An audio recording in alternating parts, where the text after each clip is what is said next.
you ever felt. Are you listening? Damn.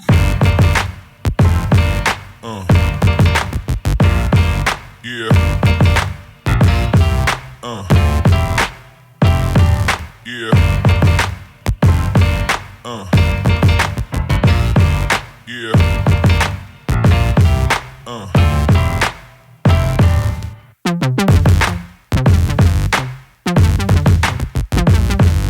When I don't know what to do, God, help me.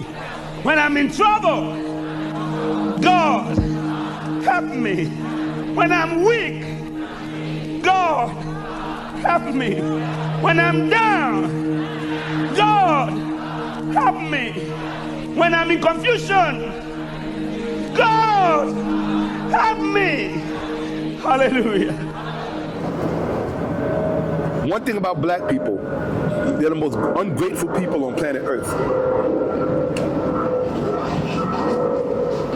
The most ungrateful people on planet Earth are black people. Don't let nobody lie to you. The most ignorant people, the most self-hating people are black people. And I love them more than any other thing in this world. But I truly have a love-hate relationship with them. Because it's a hurtful thing to see things for what they are and look at your people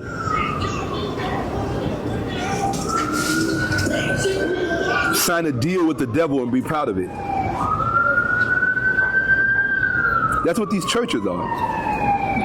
You made a deal with the devil. How can you say that? You don't think that churches are good? Some churches are good to be in our community? No. Why not? They come out, they have free food giveaways, they support our people, they feed them. They do that for drug addicts too over there at the methadone clinic. Let's let this ambulance pass by. And you think about that. I don't have to. Not all. I don't believe any church is a good church. Okay. They were never designed to be good. How can they be designed? How can a church be designed to be good and do good if it is founded upon evil? When you tell a lie with the intent to deceive, or when you tell someone, when you deceive someone intentionally, that is a lie. So you don't believe you believe all pastors have the intent to lie to you about God or about Jesus. You don't believe that they believe that in their heart. Some of them. You don't believe that Martin Luther King really believed in God in his sermons that he taught? Well, let's look at what Martin Luther King said. Oh, you're going to talk about I'm fair that I'm bringing you into a burning house? No. Oh, what? Martin Luther King said, and I showed it when we had that exchange with Damon Richardson on your channel. Okay. Martin Luther King said that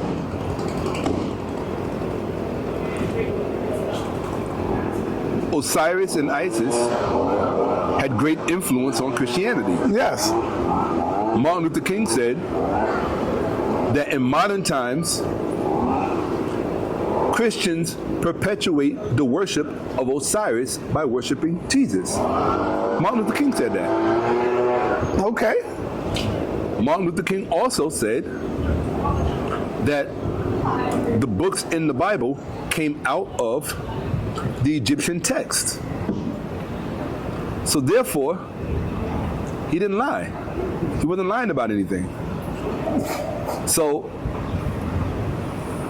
Martin's a poor example because he told the truth. In fact, he wrote it down in black and white and put it on paper. Okay. So, but with respect to my other question, my original question was, if I give you $50 and I lie to you, I intentionally deceive you, does that make me a good person or a bad person? Let's use I would Christian say- language. Let's use Christian language. What do they say? They say the devil is a what? A liar. Say the devil is a liar, right? So if I lie to you, that means I have acted as an agent of Satan. I have intended to deceive you. I have acted as a satanic agent. So the mere fact that I gave you $50 doesn't make me any less satanic by virtue of their own logic. You understand? Mm-hmm. Okay? So now you asked a better question, which I liked. The better question was, well, do you think these pastors intend to deceive? Because then the burden of proof is on me to prove that they know that what they are teaching is not true. And some of them do know. A lot of them know. Lots of them. You know? So then my contention is this. If lots of them know, let's round it off to the nearest 10. If lots of them know, then it's safe to presume that we could take that step, because it's not even a leap. We could then say that most of them know. Now, if we can say that most of them know, it's not a far leap and a far cry to say all of them know. The difference is which ones know but still choose to proceed for gains other than their previous beliefs led them to believe. Okay? So that's the question you have to ask, right? How many pastors know the truth but still choose to teach the lie?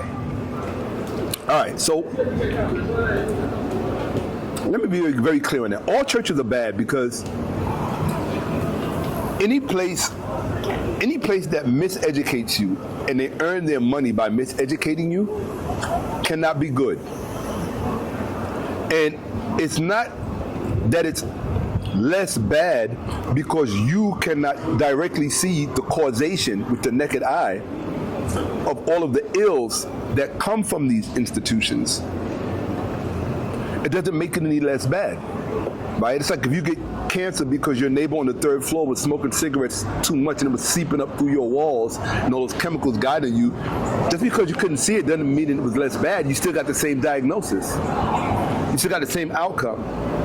And so what I'm telling you is that the number one, and I will say this, the number one problem in the black community, above all other problems that you can name, is the church. It is the church. I'll prove it to you.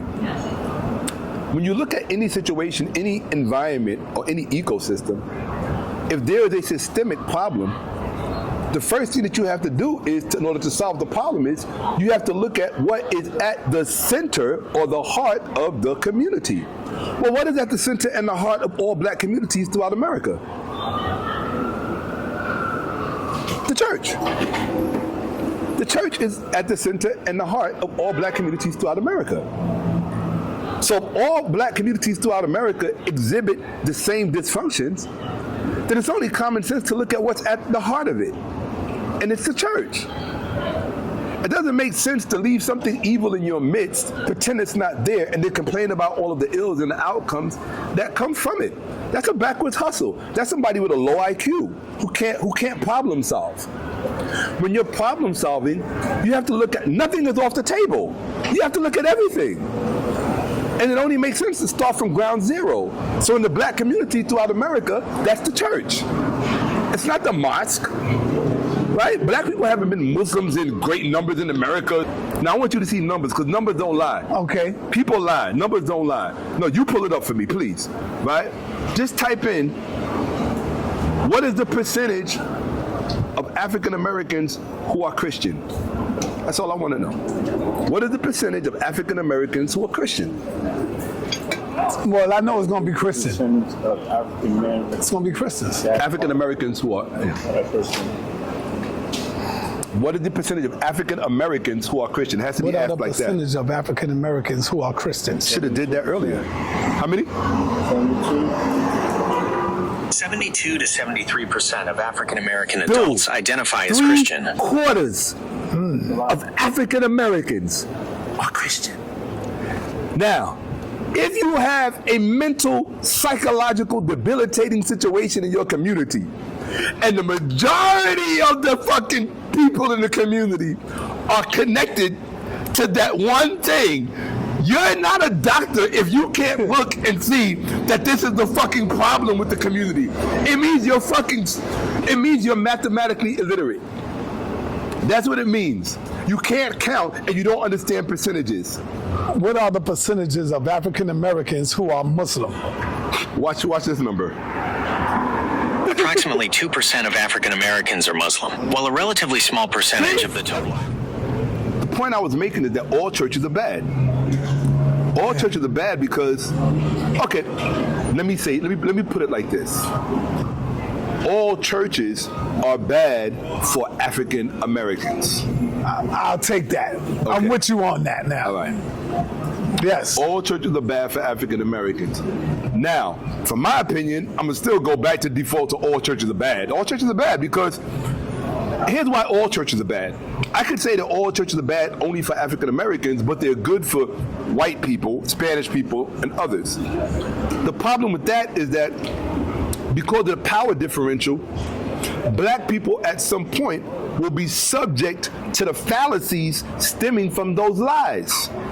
Why? Because there's still a political power differential in the society which we all live in. So all churches are bad. There's no way around that. It doesn't matter if it's Pentecostal, Baptist, AME, Episcopal, Mormon. They're all bad. All churches are bad because all churches are founded on a lie. Period. Now here's the ironic thing is, I love churches. I love the way they look. I love the facades. I love church architecture. Sometimes I go on tours just to look at different churches, right?